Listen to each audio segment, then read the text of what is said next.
Carlo Cottarelli has been asked to become Italy's new prime minister and lead a technocratic government amid a fresh political crisis, but what do we know about him? The 64-year-old economist studied at the University of Siena and London School of Economics before going on to work for the Bank of Italy and multinational energy company ENI. He joined the International Monetary Fund (IMF) in 1988, where he worked for 25 years and served as director of the Fiscal Affairs Department from 2008 to 2013. Mr. Scissors asked to be Italy's new PM. Why is he known as Mr. Scissors? Mr. Cottarelli left the IMF in 2013 to lead a review of Italian public spending amid the eurozone debt crisis. As a spending commissioner, Mr. Cottarelli used a 72-page document to recommend €32 billion worth of government cuts, including a squeeze in pensions. How did he get offered the job as PM? The Prime Minister of Italy is appointed by the country's president and must retain the confidence of Parliament to remain in power. Italy has been without a government since indecisive elections on 4 March resulted in a hung parliament. After voters flocked to the Five Star Movement and League-Nord, the populist parties had agreed to form a governing coalition and backed little-known lawyer Giuseppe Conte as a compromise candidate for prime minister. Mr. Conte was offered the chance to lead a government by Italian President Sergio Mattarella earlier this month. But he abandoned his efforts when the president rejected his choice of economy minister. Mr. Mattarella vetoed Paolo Savona being put in charge of Italy's economy because the Eurosceptic university professor has previously questioned whether Italy should quit the euro. Mr. Savona, who was backed by 5 Star in the league, has also branded the EU's single currency a German cage.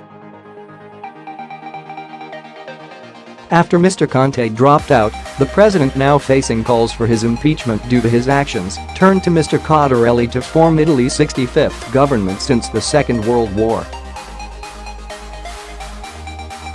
What power would he have? As Prime Minister, Mr. Cottarelli will be able to nominate a list of cabinet ministers to be appointed by the president. He is constitutionally allowed to direct the activity of the cabinet, but has no formal power to fire them. What is he likely to do? Upon accepting a mandate from the president to form a technocratic and politically neutral government, Mr. Cottarelli said his first task was to introduce a program to Parliament, including next year's budget. He used his first remarks as Prime Minister-designate to speak of prudent management of Italy's huge national debt, which at 132% of GDP is the second highest level in Europe after Greece. Markets and the European Central Bank had previously been spooked by the possible effect of the populist coalition's economic program on Italy's finances, who favor tax cuts and boosted government spending.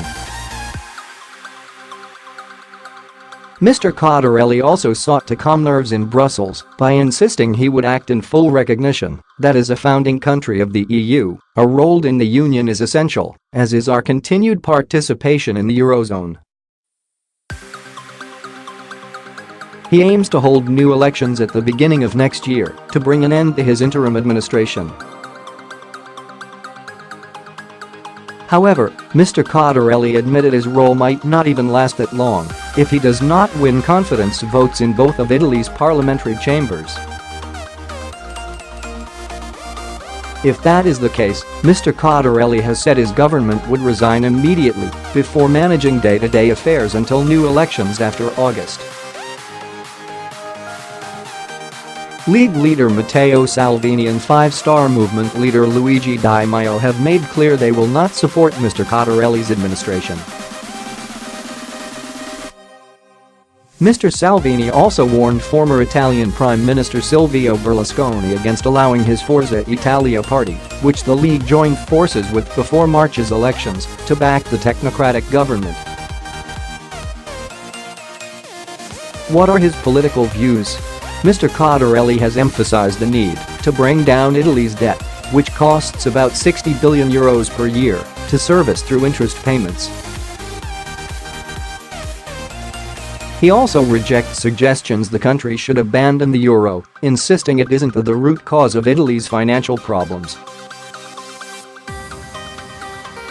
Following the Brexit vote in June 2016, Mr. Cottarelli suggested EU governments should commit to holding no more referendums on such matters in the face of rising support for Eurosceptic parties across the bloc. Mr. Salvini has dismissed Mr. Cottarelli as Mr. Nobody who represents financial institutions.